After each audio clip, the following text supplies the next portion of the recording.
সুপ্রিয় নবম শ্রেণীর শিক্ষার্থী বন্ধুরা, সবাইকে শুভেচ্ছা জানিয়ে শুরু করছে আমাদের আজকের আলোচনা। প্রিয় শিক্ষার্থী বন্ধুরা, আমাদের আজকের আলোচনার বিষয় রয়েছে ক্লাস 9-এর ইংলিশ বিষয়ের একটি নমুনা উত্তর। প্রিয় শিক্ষার্থী বন্ধুরা, আমি তোমাদের সবসময়ই কভার পেজের কথা বলে থাকি। কভার পেজটা খুব সুন্দরভাবে তোমরা সাজিয়ে নিবে এভাবে, এবং এখানে on the basis of revise syllabus due to কোভিড-19 2021 assignment and assessment 4th week কথাটা সুন্দরভাবে লিখে নিবে, এবং সবচেয়ে গুরুত্বপূর্ণ যে তথ্যগুলো, এই তথ্যগুলো তোমরা অবশ্যই এখানে এভাবে ইংলিশে লিখে নিবে, কারণ ইংলিশ অ্যাসাইনমেন্টে অবশ্যই ইংরেজিতেই এই বিষয়গুলো তোমরা লিখে নিবে।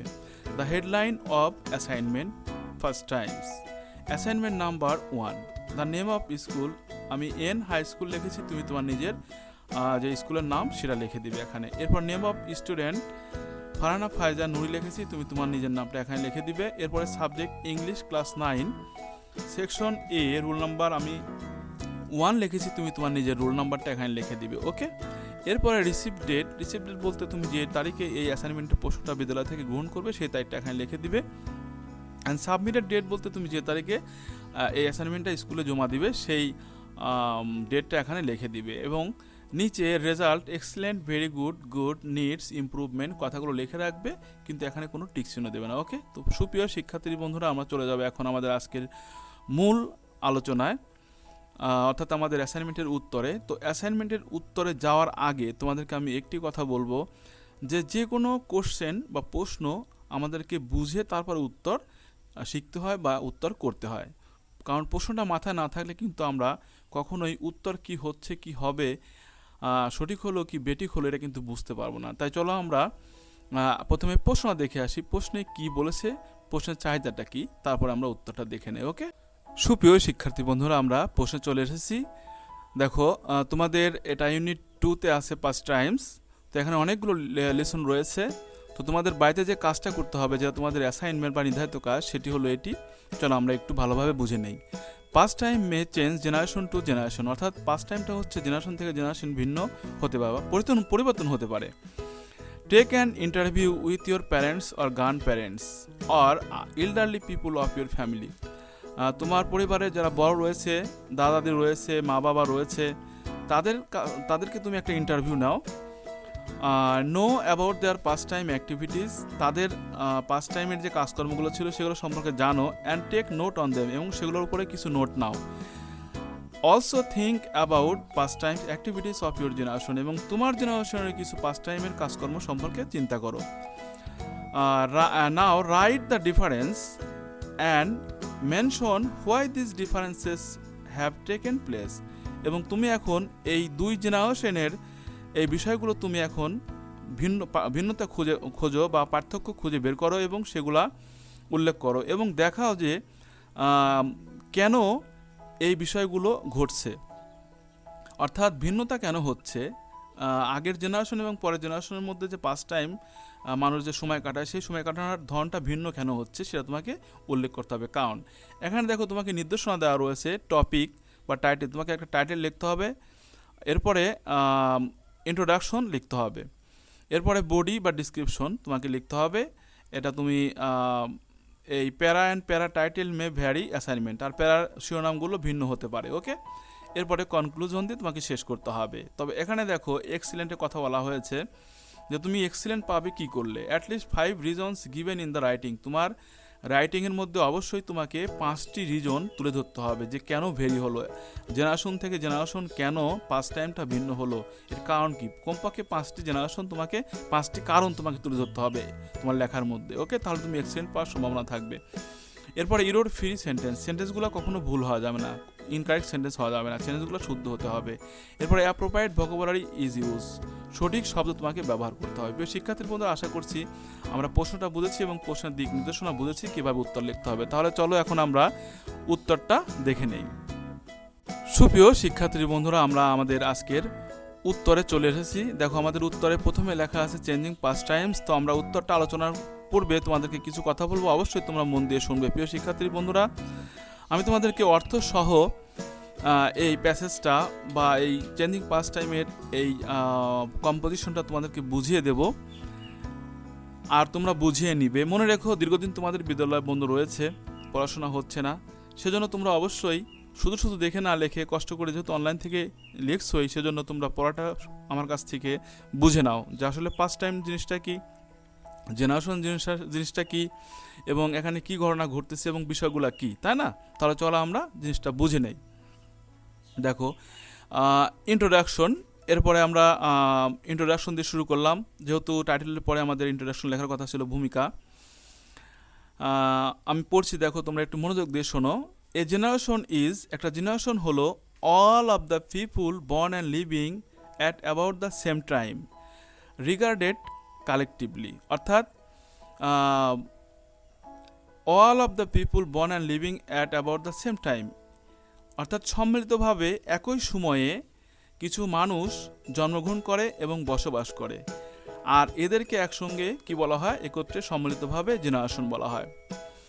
এরপর দেখো, it can also be describe as, এটাকে আমরা অন্যভাবে বলতে পারি, the average period generally considered two be about 3 or 6 years during which children are born and grow up to develop, অর্থাৎ এখানে বলা হচ্ছে দ্য এভারেজ পিরিয়ড, অর্থাৎ গড় সময়কে বলা হচ্ছে, জেনারেলি কনসিডার্ড, যেটাকে সাধারণভাবে বিবেচনা করা হয়, যেটি 3 থেকে 6 বছরের মধ্যে হবে, এবং ডিউরিং হুইচ, যে সময়ের মধ্যে চিলড্রেন আর বর্ন, ছেলেমেয়েরা জন্মগ্রহণ করে, and grow up to develop, এবং তারা বিকাশের জন্য, অর্থাৎ তাদের বিকাশ সাধনের জন্য তারা বেড়ে ওঠে, এই সময়টাকে কিন্তু গড়ে কি বলা হচ্ছে, একটা জেনারেশন বলা হচ্ছে। ওকে, তাহলে আমরা নিশ্চয়ই কিন্তু জেনারেশন জিনিসটা কি বুঝতে পারলাম।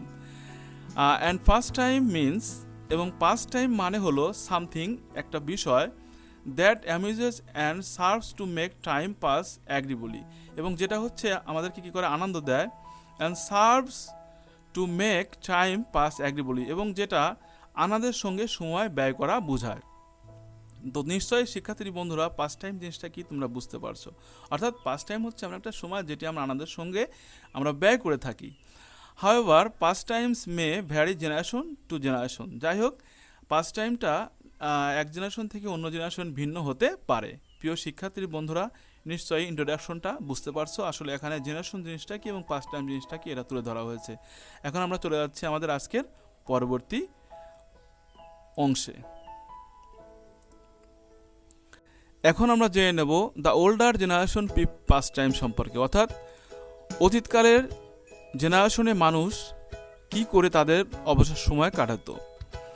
ইন দেয়ার চাইল্ডহুড, তাদের শৈশবকালে দ্য পিপুল, লোকজন, ইউজ টু পেলে, খেলতো ফুটবল, কাবাডি, গোল্লা শুট, hide and seek, making dance, daisy chains, playing conkers, feeding birds, and above all they climb trees in their free times. তাহলে আমরা বুঝতে পারছি যে অতীতকালে এই খেলাগুলো তারা খেলতো এবং তারা পাখিকে খাওয়ানোর মতো কাজগুলোও করত, পাখিকে খাবার দিত, এছাড়া তারা গাছে উঠতে পারত, গাছে উঠত। They also use to listen, এবং তারা শুনতো to stories from grandparents, অর্থাৎ দাদা দাদি বা নানানির কাছ থেকে তারা গল্প শুনত। They enjoyed reading stories and novels, তারা গল্প এবং উপন্যাস পড়ত। সাম অফ দেম, তাদের মধ্যে কেউ কেউ ইউজ টু স্পেন্ড, ব্যয় করত দেয়ার ফ্রি টাইম, তাদের অবসর সময়, in listening to radio and watching television, television এবং রেডিও শুনে তারা সময় ব্যয় করত।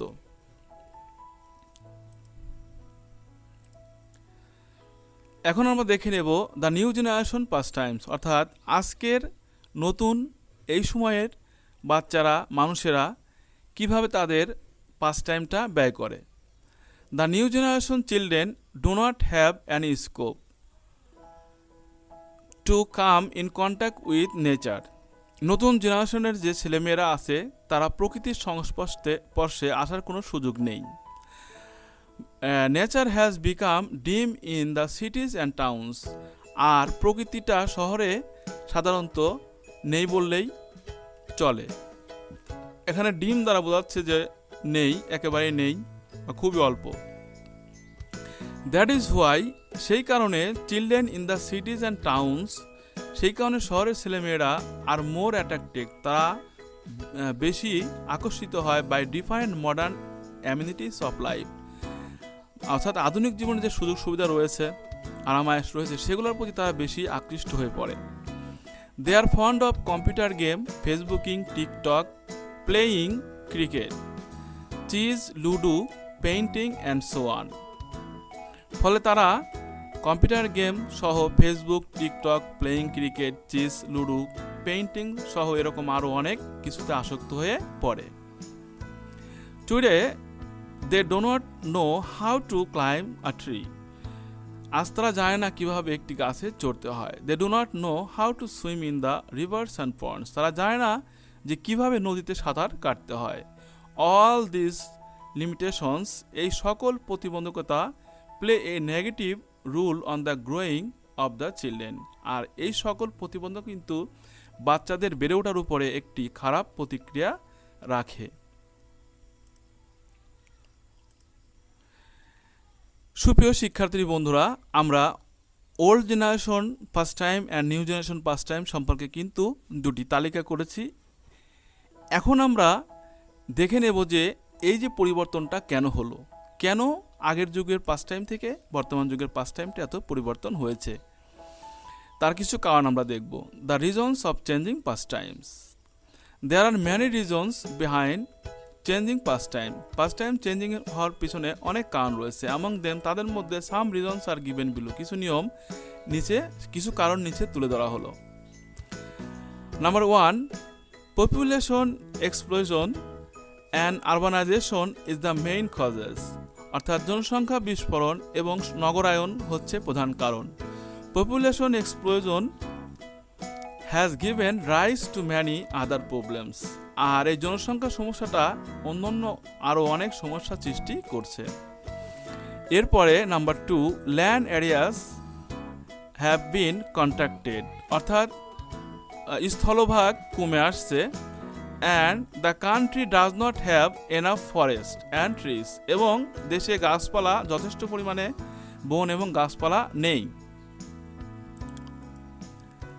Most of the rivers have already died out. আর অধিকাংশ নদীগুলো ইতিমধ্যেই শুকিয়ে গেছে। Besides people has become more concerned with earning and spending. আর তাছাড়াও মানুষজন এখন টাকা পয়সা ইনকাম এবং ব্যয়ের দিকে ঝুঁকে পড়েছে। The advancement of technology. এছাড়া প্রযুক্তির অগ্রগতি, অর্থাৎ প্রযুক্তির অগ্রগতির কারণেও মানুষের পাস্ট টাইমটা পরিবর্তন হয়েছে। সুপ্রিয় শিক্ষার্থী বন্ধুরা, আমরা 5টি কারণ জেনে নিলাম। কনক্লুশন, এখন আমরা চলে আসছি শেষে। ইন ফাইনালি, পরিশেষে ইট ইজ সেড দ্যাট, এটা বলা যেতে পারে যে first times may vary person to person. এটি ব্যক্তি থেকে ব্যক্তি ফার্স্ট টাইমটা ভিন্ন হতে পারে, সোসাইটি টু সোসাইটি, সমাজ থেকে সমাজ, অ্যান্ড কান্ট্রি টু কান্ট্রি, এবং দেশ থেকে দেশে ফার্স্ট টাইমটা ভিন্ন হতে পারে। All types of first times are not suitable for all types of people. আর সব ধরনের ফার্স্ট টাইমটাই কিন্তু সব ধরনের লোকজনের জন্য উপযুক্ত নয়। Some first times also may have both good and bad impact on human minds. আর কিছু কিছু ফার্স্ট টাইমের আবার ভালো এবং খারাপ দিক রয়েছে মানুষের মনের উপর। So we should practice good types of past Times. তাই আমাদেরকে যেগুলো ভালো পাস্ট টাইম, সেই ধরনের পাস্ট টাইমগুলো আমাদেরকে চর্চা করা দরকার। অর্থাৎ এ ধরনের পাস্ট টাইম আমাদেরকে ব্যয় করা উচিত। সুপ্রিয় শিক্ষার্থী বন্ধুরা, এই ছিল তোমাদের চতুর্থ অ্যাসাইনমেন্টের ইংরেজি বিষয়ের একটি নমুনা অ্যাসাইনমেন্ট। আশা করছি তোমাদের উপকার হবে। তোমরা ইচ্ছা করলে এটা পরিমার্জন করে নিজের মতো সাজিয়ে নিতে পারো। তো পরবর্তী কন্টেন্টগুলো পাওয়ার জন্য অবশ্যই চ্যানেলটি সাবস্ক্রাইব করে পাশের বেল আইকনটি বাজিয়ে রাখো। আর যারা ইতিমধ্যে সাবস্ক্রাইব করেছো, অনেক অনেক ধন্যবাদ। তোমাদের সুস্বাস্থ্য কামনা করে আজকের মতো এখানে বিদায় নিচ্ছি। আল্লাহ হাফেজ।